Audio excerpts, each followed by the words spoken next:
Have you ever wondered what happens in the final moments of life? What if, in that very last instant, you don't just see a light at the end of a tunnel, but instead, you relive every single moment, every choice, every word, every decision you ever made? This isn't just a plot from a science fiction movie. It's a profound experience reported by countless individuals who have had near-death experiences. They call it the life review. Today we're going to explore this fascinating phenomenon, a panoramic replay of our existence and what it might teach us about who we truly are. So, what is the life review? Imagine your entire life, from your first memory to your last breath, unfolding before you not as a distant observer, but as the central character. People who have experienced this describe it as a vivid 360-degree holographic projection. It's not a simple highlight reel of your greatest hits and biggest mistakes. Instead, it's everything. The mundane Tuesday morning commute, the argument you had over a spilled drink, the kindness you showed a stranger, the secret you kept hidden deep inside your heart. Every detail is there, crystal clear. One of the most mind-bending aspects of these accounts is the shift in perspective. During the life review, you don't just re-experience events from your own point of view, you also step into the shoes of every single person you interacted with. You feel the joy you brought them, the comfort you provided, and yes, you also feel the pain your actions or words may have caused. If you lied to someone, you experience their confusion and hurt. If you offered a helping hand, you feel their gratitude and relief as if it were your own. It's a moment of radical empathy, where the barrier between you and them dissolves completely. Think about that for a moment. You would feel the ripple effect of your entire life, the small act of kindness you'd long forgotten. You'd feel the warmth it created in another person's day, the harsh words spoken in a moment of anger. You'd feel the sting, the sadness, the lingering wound it left behind. Suddenly every interaction, no matter how small, is revealed to have immense significance. It's as if the universe is holding up a mirror, not to judge you, but to show you the full, unfiltered impact of your existence. This concept isn't new or confined to modern near-death accounts. It has deep philosophical and spiritual parallels across cultures and throughout history. In Tibetan Buddhism, for example, there is the concept of the bardo, the intermediate state between death and rebirth. During one phase of the bardo, the deceased is said to face the mirror of karma, where every good and bad deed is reflected back with perfect clarity. It's a moment of reckoning, but not one of external judgment. The judgment comes from within, from the soul's own understanding of its actions. It's a process of self-realization, a chance to learn and grow before the next stage of the journey. We see similar ideas in Christian mysticism. Think of the concept of the Last Judgment, often depicted as a grand cosmic event. But what if that judgment isn't about an angry God on a throne, but rather an intimate, personal encounter with the divine truth of our own lives? Mystics have often spoken of a moment of illumination, where the soul sees itself as God sees it, with complete love and complete truth. In this light, every action is weighed not by its worldly success, but by the love that motivated it. The life review could be seen as this very process, a divine audit of love, compassion, and connection. So why does this happen? What's the purpose of such an intense, all-encompassing experience? Many who have gone through it believe it's the ultimate learning tool. It's not a punishment, it's a final lesson. It's a chance to understand the interconnectedness of all life. To see that the golden rule, do unto others as you would have them do unto you, isn't just a moral guideline, but a fundamental law of the cosmos. When you hurt another, you are in a very real sense hurting yourself. When you uplift another, you are uplifting yourself. The life review seems to be a meeting with our truest self, the self that exists beneath the ego, the fears, the ambitions, and the social masks we wear. It strips everything away until all that's left is the love we've given and the love we've received. It's a powerful reminder that our lives are defined not by our possessions, our status, or our achievements, but by the quality of our relationships and the state of our heart. This leads us to a powerful and perhaps slightly uncomfortable question. We don't have to wait for the end of our lives to have this kind of reflection. We can start right now. What if you took a moment, right now, to run a mini life review? If your life up to this very second played before your eyes, what would you see? What feelings would stand out? Would you see a life guided by kindness, courage, and authenticity? Would you see moments of missed opportunity, of fear holding you back? Would you feel the joy you've shared?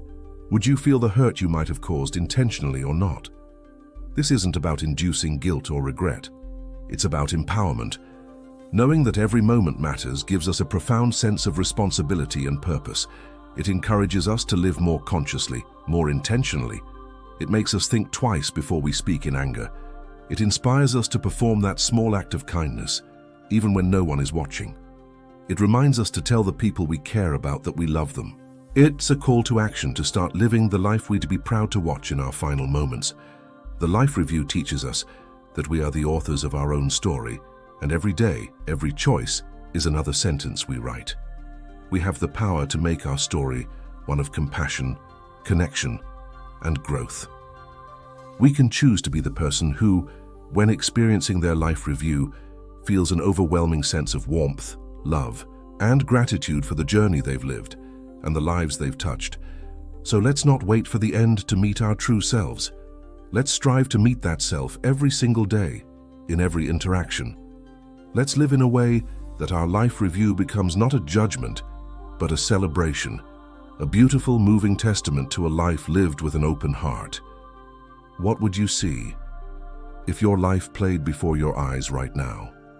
That's a question worth pondering, not with fear, but with hope for the person you are still becoming. Thank you so much for joining me on this deep dive. If this resonated with you, I'd be so grateful if you like this video and subscribe to the channel for more explorations into the big questions of life. Stay curious and live consciously. Have you ever felt a strange sense of familiarity with a place you've never been? Or met someone for the first time and felt an instant, deep connection, as if you've known them forever? These feelings of déjà vu, of inexplicable bonds, are threads that weave into one of humanity's most ancient and fascinating concepts: reincarnation.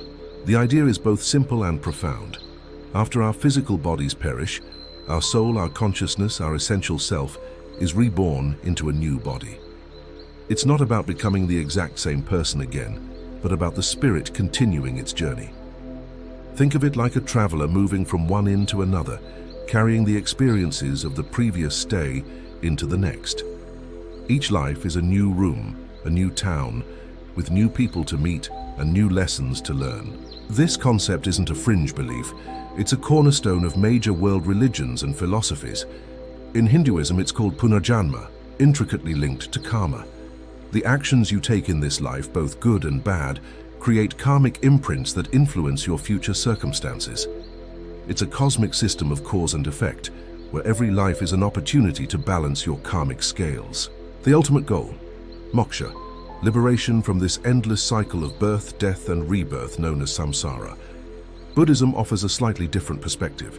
It speaks of rebirth rather than the transmigration of an unchanging, eternal soul. Imagine lighting a new candle from the flame of an old one. The new flame is not the same as the old, but it is directly caused by it. In the same way, the karmic energy and consciousness of one life condition the next. The goal here is nirvana, the extinguishing of the fires of greed, hatred, and delusion, thereby ending the cycle of suffering and rebirth. Ancient Greek philosophers also explored this idea. Pythagoras, the famous mathematician, was a firm believer. He claimed he could remember his past lives, one of which was as a warrior in the Trojan War. Plato, one of the most influential thinkers in history, taught that our souls exist in a perfect realm of ideas before being born into our bodies. For him, learning in this life was actually a process of anamnesis, or remembering the knowledge our souls possessed before birth.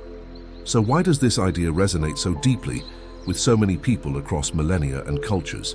Perhaps it's because it offers a sense of ultimate justice. It suggests that nothing is random, that every struggle has a purpose, and that we have the power to shape our own destiny, not just for this life, but for lives to come. It reframes our existence from a short, fleeting moment into a grand, epic journey of the soul. Think about the talents you have. The child prodigy who plays the piano flawlessly without extensive training. The person with an innate understanding of a foreign language. Could these be echoes from a previous life? Skills honed over lifetimes, carried forward in the soul's memory. It's a captivating thought. The same goes for our fears and phobias. An unexplainable fear of water or heights might, according to this belief, be a residue of a traumatic event from a past existence. This perspective also changes how we view our relationships. The people closest to us, our family, our best friends, even our rivals, might be part of our soul group. These are souls we travel with through many lifetimes, playing different roles for each other to help us learn and grow. Your mother in this life could have been your child in a past one. Your closest friend might have been your sibling. These connections are deep and multi-layered, evolving over eons.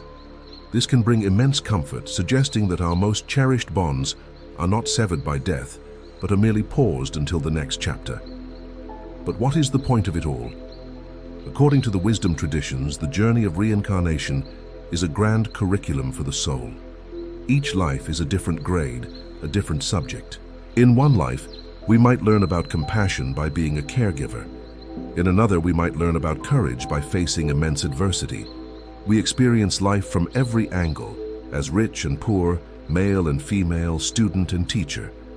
The goal is to experience the full spectrum of human existence, to learn empathy, to burn away our ego, and to ultimately realize our true nature.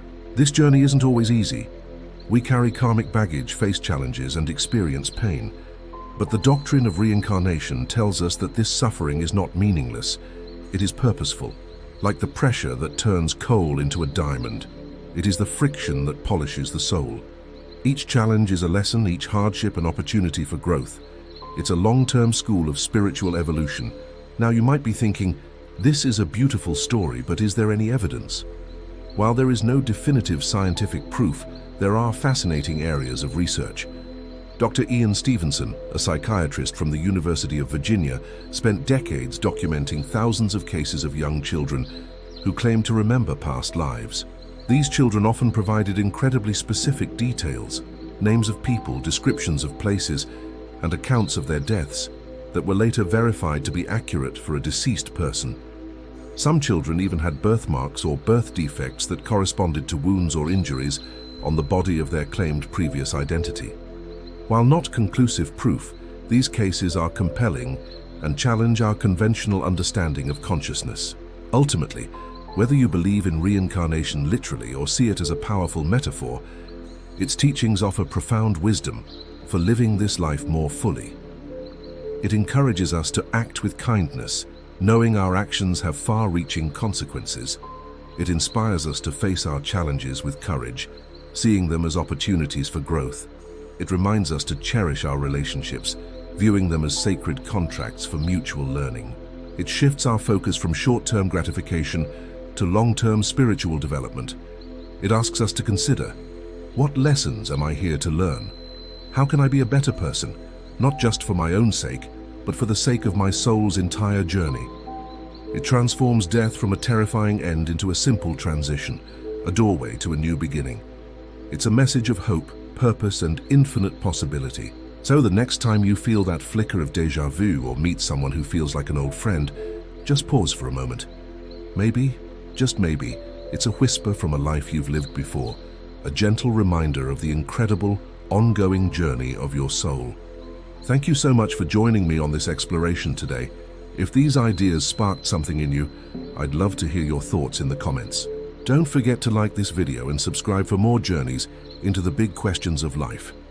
Until next time, travel well.